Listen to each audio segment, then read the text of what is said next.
How to beat your addictions. All right, so like me and many other people, right, we all have our little addictions to whatever it may be, right? Some people are addicted to alcohol, some people are addicted to weed, some people are addicted to porn, right?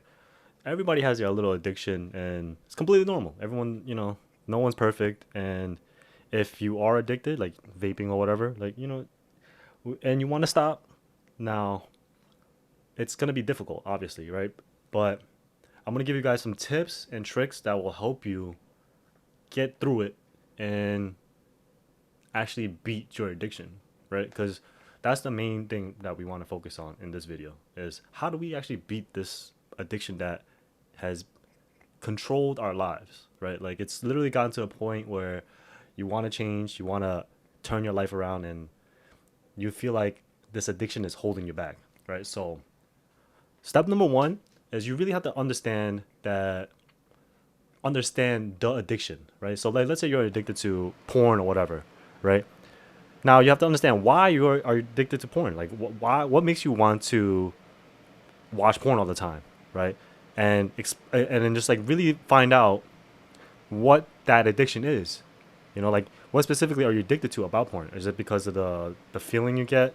Like it could be anything too. Like it could be drinking alcohol, right? Like why are you addicted to alcohol? Like are you just like escaping from something, right? Or are you trying to like distract yourself from reality, right? And the way that you want to view your addiction is how does it affect your brain and your behavior, right? Like what is this addiction actually doing to me, right? You can't just like ignore the consequences of what's going on to your body, right? Because as you progressively keep doing your addiction, like drinking alcohol, smoking weed, whatever it is, it's gonna make your personality much worse. It's gonna make your health much worse. It's gonna make your brain and your behaviors very, very different than how you would be if you just stopped, right? It would really change your life, basically, right? And you have to really understand the importance of understanding that addiction is actually like a medical condition. Like you have to realize that being addicted to something is not fun, and it's actually pretty serious. Like you have to realize that it is serious. If you really think you are addicted to something, like it's a pretty serious thing. It's a medical condition at that point, right? It's not saying like, oh, your life is at risk at this very moment, you're in imminent danger. No, but it is a medical condition where if you don't treat it or if you don't acknowledge that you have this problem, then there will be much worse consequences later down the line, if that makes sense, right?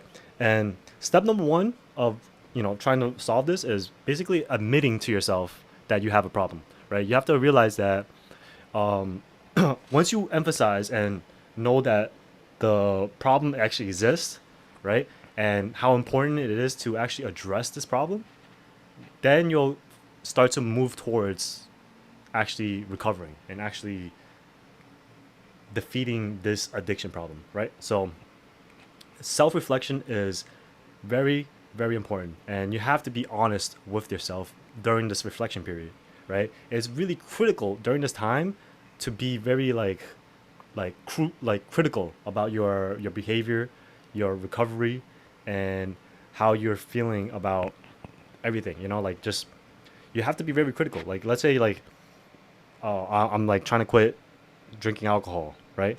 Now to be critical in this sense is like how do I like why am I even trying to drink alcohol, right? Like why what am I getting from alcohol that I can't what that I don't have? You know what I'm saying? Like you have to realize like what is causing me, and being honest with yourself, like why, like really really dig deep down and ask yourself, why am I doing this? Why am I ruining my life, right? Well, not ruining. I wouldn't say ruining because it's not like it's like not immediate. Like I said before, it's not immediate. It's like a more like a gradual thing. Okay. And once you finally start like reflecting and analyzing yourself, then you can start making progress, right? Because you have to first acknowledge that you have a problem, right? If you don't even acknowledge the fact that you have a problem, then you're just gonna be in denial the whole time. And the recovery process is gonna be much longer and harder because you're gonna be like, oh, nah, I don't have a problem with it, right? I don't have a problem with drinking. Let me just drink again this weekend. It'll be fine, right? Like, nah, I'm telling you right now, that's not gonna work, right? You have to be really aware of yourself, like really self-aware. Like, just know that, like, okay, if I do smoke or do drink, like, I'm not gonna be able to recover. Like, I'm not gonna be able to stop myself in the future. Like, I can't stop myself basically, right? So you have to know yourself. You have to be very, very honest with yourself, right? And this is honesty for your own sake. It's not like if you lie, you're just lying to yourself, right? So the only person you're really hurting is yourself, right? All right. So once you realize that you have the problem and you know you have a problem and you want to start working towards recovery, right? The first thing you should do is try to seek help, right? And what I mean by help is you can seek help from a, a variety of different ways, right? There's medical professionals, there's hotlines you could call, there's friends that you have that you can like reach out to, your family members, right? And there's also like therapy you could sign up for. Let's say it's like a brain thing, like you could go to like cognitive behavioral therapy, right? Like there's ways you could change your behaviors and your actions by seeking a professional, basically, right? That will be my number one recommendation, but not a lot of people have that. So we're gonna move on to step three. Okay. So if you can't afford the professional help, then you could just build your own support system, right? So let's say you can't afford a doctor or whatever or therapist, right? They are expensive, like I don't blame you.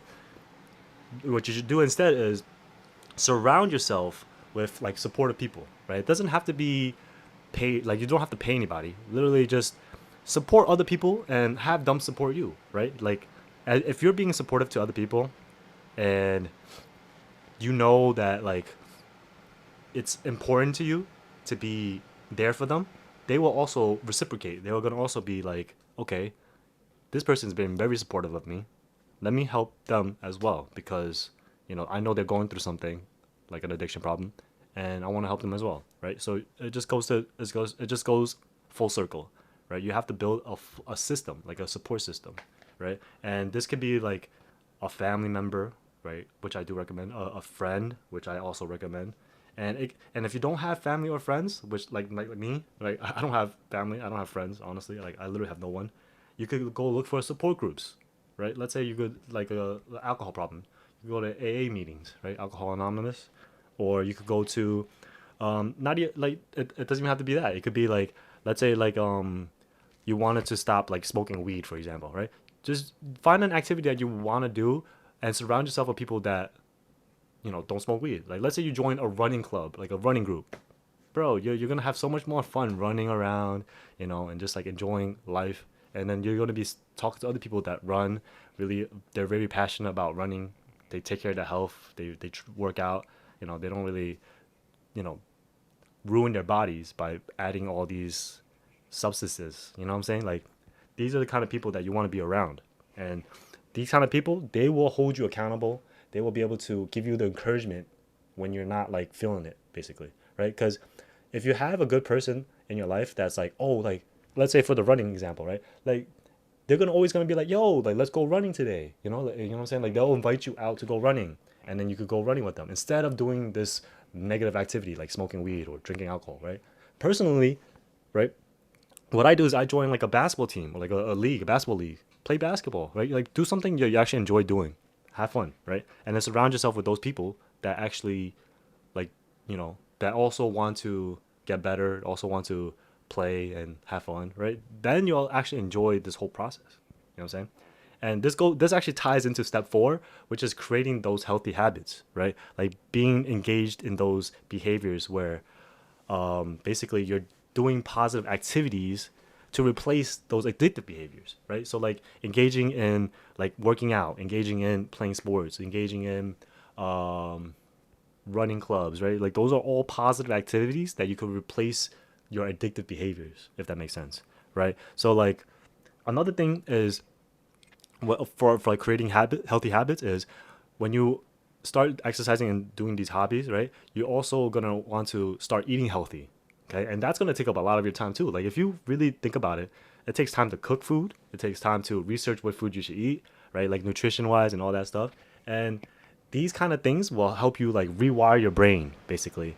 And it's really important that you fill up your calendar with activities, right? Really, and replace those negative addictive behaviors, right? You have to replace them with other healthier habits, right? Because right now this is a habit. It's a negative addictive habit, right? It's an addiction, and you have to rewire the brain basically to not want to do that habit and do another habit, right? So that's step number four.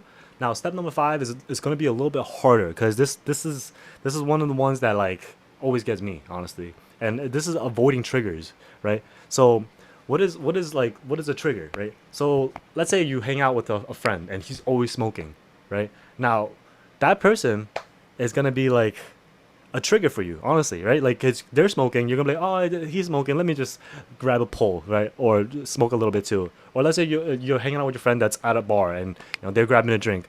Like, it's not gonna feel right if you just drink water the whole time. You know what I'm saying? Like, you gotta realize there's certain circumstances and certain things that can cause you to that could cause you to trigger a uh, uh, um, your addictive behavior, right? It triggers that addictive reaction. Like, oh, right away, like I'm with this person, oh, I'm gonna feel like wanting to do this and that, right? And that will lead to the relapse. I'm telling you right now, that will 100% lead to a relapse, okay? Because when you surround yourself with those people or like have those triggers in front of you, like a trigger, it doesn't have to necessarily be people. It could literally be like paraphernalia. Like, let's say you smoke weed. If you look at a grinder or you look at weed or you smell weed, right, it could trigger you to like want to do it, right, and also cause you to relapse.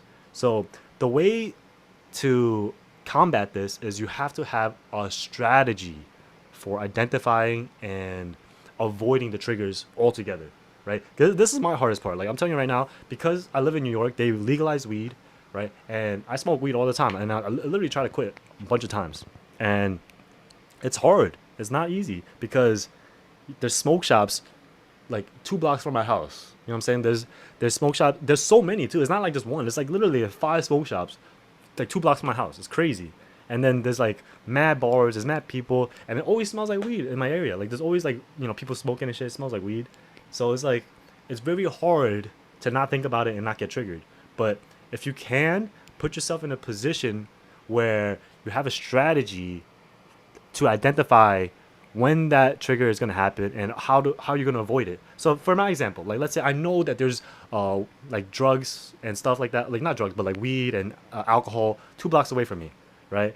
So what could I do? Avoid that area, like just not go that way, like if I have to, right, just make sure I get through it as soon as I can, not like lingering, like not really like staying in that area trying to be like influence, right? So you have to have a strategy in place in order to identify and avoid those triggers. Okay, so this also goes tied into like your environment, right? So basically, if your environment is very messy, it still has all this garbage from like when you were addicted to your vice, right? So you would have to change your environment. So like you clean up, you throw out your paraphernalia, you throw out any alcohol if you have an alcohol issue, or just give it away, give it to your friends, right? And then now they owe you one because now you gave them something, now they owe you one. All right, so you can always have that kind of leverage against people. I mean, not to say like do that specifically, but like that's a good way to you know have a nice relationship with your friends and also work towards your addiction, right? And then have that friend hold you accountable now because now they owe you one, right? So you add them to your accountability partners. You know what I'm saying? So like you'd be like, yo, like here's this beat. I'm trying to quit my alcohol addiction, and do you mind just like helping me stay on track so I don't drink alcohol in the future as well? Like that person would be like, oh hell yeah, you just gave me 20 free beers. Oh, I got you, bro. Like don't worry about it. Anytime you can just call me, right? I really heavily doubt the person's gonna be like, oh nah, give me the beer. I don't want to talk to you though, bro. No one's gonna do that. I'm telling you right now. If you give them something, people are gonna run or reciprocate. They're gonna try to help you. You know what I'm saying? So give it away if you want to. Like don't just like freaking hold on to it and just keep doing it. Right? Really change your environment and get rid of those, negative influences. Okay. Step number six, practice self care. Okay. Now, when you start to recover from your addiction, you're gonna realize that there's gonna be times where you're bored, right? You're not gonna be doing your vice, your addiction. So you're gonna have to recover. And what I recommend during this period of self care, you have to adopt like wellness practices, right? So like, how do we do that? What's a wellness practice, right? One of the things you could do is like meditation. You can meditate, work on breathing through your nose, out your mouth, right? Like focus. I don't gotta explain how to meditate. Y'all know how to meditate. And then fucking the next one is like journaling. Like write down every time you feel like you want to do something, or like what's it called? Like every time you want to smoke weed, like write it down. Like, oh, right now at 4:19 p.m. I want to smoke weed. I was feeling like smoking weed because it's almost 4:20, and 4:20 means smoking weed time. You know what I'm saying? Like you can write something down like that. You know what I'm saying? Like just to like pinpoint what's causing you to want to smoke weed or whatever, right? And another one, this one's my hardest one, which is getting enough sleep, right? I know for some people, like when they stop smoking weed or stop drinking alcohol, sleep becomes like a pretty big issue because now they're like not able to sleep normally, right? Like let's say like for weed, right? Like I know for myself, when I stop smoking weed, I get nightmares, right? And I like start sweating like crazy in bed. Like I can't even like sleep normally. It's just so weird. I sweat profusely. It's crazy, and this always happens every time I quit my addiction of weed. Like I literally, my body goes through like some kind of process of like cleaning itself and just like recovering. So during this time, I'm telling you right now, like sleep is gonna be important. Your mind is gonna be very important. So meditating and like clearing your mind, journaling, and keeping track of everything you feel. Right, those three things, pillars during your self care process. And then you gotta remember like these practices are to help you maintain a mental and physical health. Like you want to make sure you're maintaining your mental and physical health, because it's not enough just to like stop, right? You want to make sure when you stop, you're still taking care of yourself. You're making sure it's a good thing for you. You know, don't just stop doing drugs and then start picking up other bad habits. Like, you know, don't start smoking weed and start drinking alcohol. That's like not a good way to go about it. You know what I'm saying? Like you really have to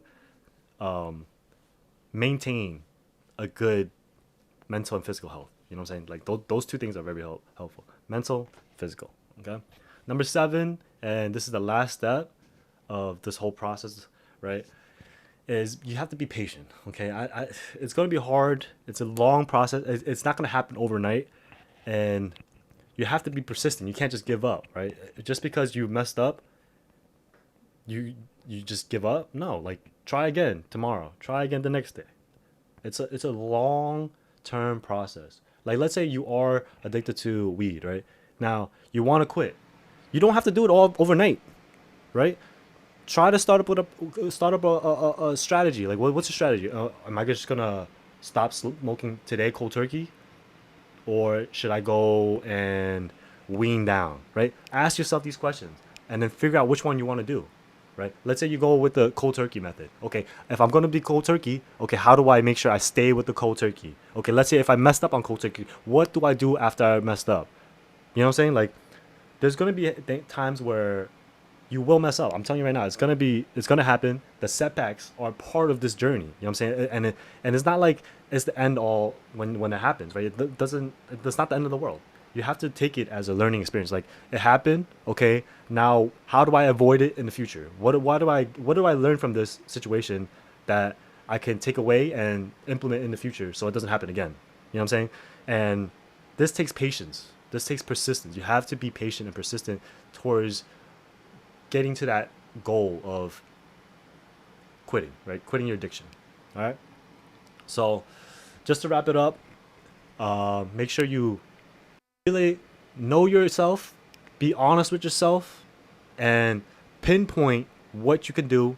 Come up with a strategy, and just take action. Okay. Be patient with yourself during the actions, and don't be too hard on yourself. Really be persistent. Keep trying to quit. Don't just like try to quit, fall off, just continue on with your, you know, degenerate ways, right? Like that's not how you go about it, bro. Like I'm telling you right now, that's not how you go about it. You know, you quit, okay, you messed up. Okay, let me get back on the horse. Let me try to quit again. Okay, it's not working out. Let me figure out another way to try to quit and try to like focus. You got to come back to the main goal. Like, what is the main goal? Quitting your addiction. Okay, what do I have to do? Da da da da. I have to do this, that. Okay, now I failed at this. Okay, now like how did I fail? What did I do? How can I improve? Right? You have to constantly take a failure and turn it into a learning experience. You know what I'm saying? And be patient with yourself.